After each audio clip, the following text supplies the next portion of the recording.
Kuna taarifa za kutisha hapa, Mtanzania mwenzangu. Serikali ya Samia ilipatikana mwezi huu wa pili mwaka 2026 ikizika miili zaidi ya 20 kwenye makaburi, na kulingana na mtoa taarifa, miili ile ilikuwa imeharibika mpaka ilikuwa inanuka. Na mbona serikali inazika miili bila ya kutoa taarifa, na majira ya asubuhi watu wakiwa wamelala?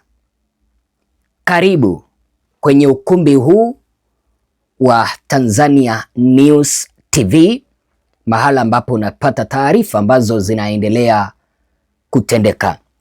Mimi ni mtangazaji wako Bwana Ezra. Ninakuomba kwa moyo mkunjufu, piga subscription, bonyeza kengele, yani fungulia hicho kengele, ili kipindi ambapo tutakuwa tunaachilia taarifa YouTube peke yake na kuarifu, tafadhali like video. Kilike hivyo, video hizi zinatembezwa na YouTube. Sasa ninaelezwa kwamba tukio la ajabu lilitokea Kibaha mkoani katika mtaa wa Uhuru, na ninaelezwa kwamba ilikuwa hivi: ilipita pikipiki ya miguu mitatu na ilibeba viroba vyeusi vingi kama uchafu, vikitoa harufu kali. Kuifuatilia ile toyo ikasimama katika eneo la makaburi ya Msai. Naomba unisikilize. Na palikuwa na takriban makaburi 20 yamechimbwa tayari. Ghafla wale watu wachache wakaanza kuvirusha vifurushi kwenye makaburi hayo na kuanza kuvifukia. Tunaelezwa hivi: hakukuwa na mwenyekiti wa mtaa, mjumbe wala askari, bali waliokuwepo ni wachimbaji na gari Suzuki yenye namba SM. Taharuki ilikuwa kubwa kwamba hizo maiti zilitoka wapi, na kama ni hospitali, kwa nini zizikwe asubuhi? Na kama ni zilizokosa ndugu, utaratibu uko hivyo kwamba wafukiwe majira ya asubuhi? Sasa nikaambiwa kwa kweli, fuatilieni, mtagundua hayo makaburi bado ni mabichi na ufafanuzi sahihi upatikane kutoka kwa wahusika ili kuondoa sintofahamu. Na akatuma picha hiyo ambayo unaiona hapo. Jinsi ambavyo unaiona hiyo picha hapo, mpenzi mtazamaji, utabaini kwamba bado makaburi ni mabichi, na cha kushangaza bado polisi haijaweza kutoa taarifa mpaka sasa hivi. Watazamaji wangu, kipindi ambapo hii miili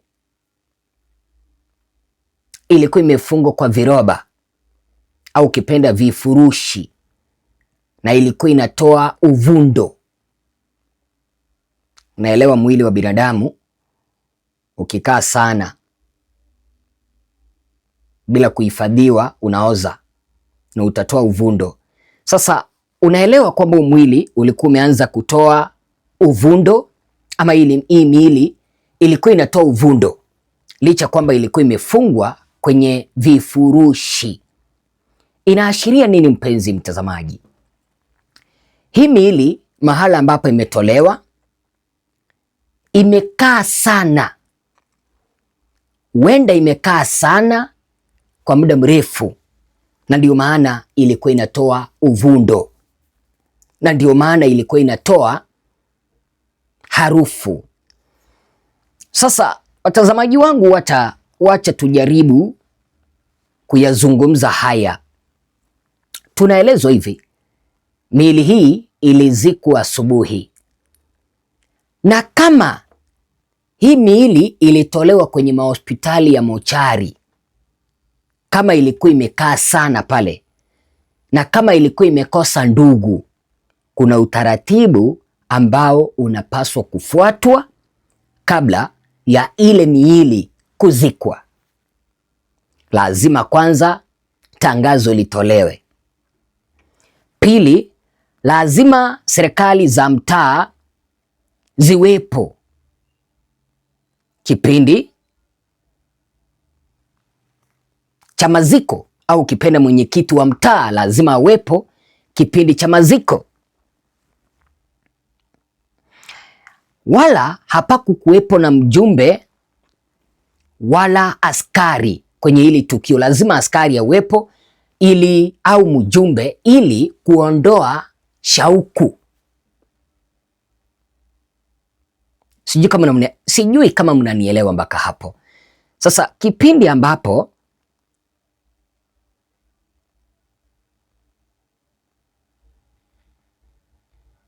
waliokuwepo ni wachimbaji makaburi haya 20 na gari aina ya Suzuki iliyokuwa na nambari SM. Hii miili ilitoka wapi?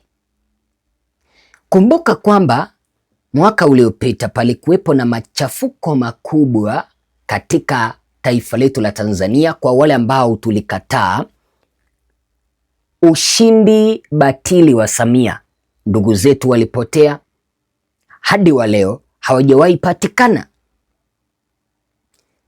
Wengi wa jamaa wameweza kuzika hata viatu au nguo ili kuomboleza wapendwa wao. Taarifa zimekuwa zikitolewa kwamba watu walizikwa, na kitu ambacho kinanifanya mpaka nashuku hii serikali, tuko na ndugu zetu ambao wanazidi kupotea, na hata wale ambao wamepotea mpaka sasa hivi hawajapatikana vizuri. Tuko na Humphrey Polepole, tuko na ndugu wengi ambao walitoroshwa au walipotezwa au walitekwa na hii serikali kwa kuipinga. Hivi majuzi nimepokea jasusi kwamba serikali hii imeanza msako kuwakamata na kuwapoteza wale wote ambao wanakisiwa kwamba waliweza kuongoza maandamano ya mwaka uliopita. Kuna ndugu zetu ambao wametekwa, haijulikani waliko. Hii inaleta taharuki kipindi ambapo kuna ndugu zetu ambao hawajulikani waliko, alafu napata miili zaidi ya 20 inazikwa asubuhi na mapema, muda wa asubuhi, na kipindi ambapo inazikwa hakuna taarifa ambayo iliweza kutolewa. Serikali ya mtaa haikuwepo, mjumbe hakuwepo, polisi hakuwepo. Hii serikali ni ya wauaji bana. Hii serikali ni ya wauaji. Sijui wazo lako ni lipi, mpenzi mtazamaji?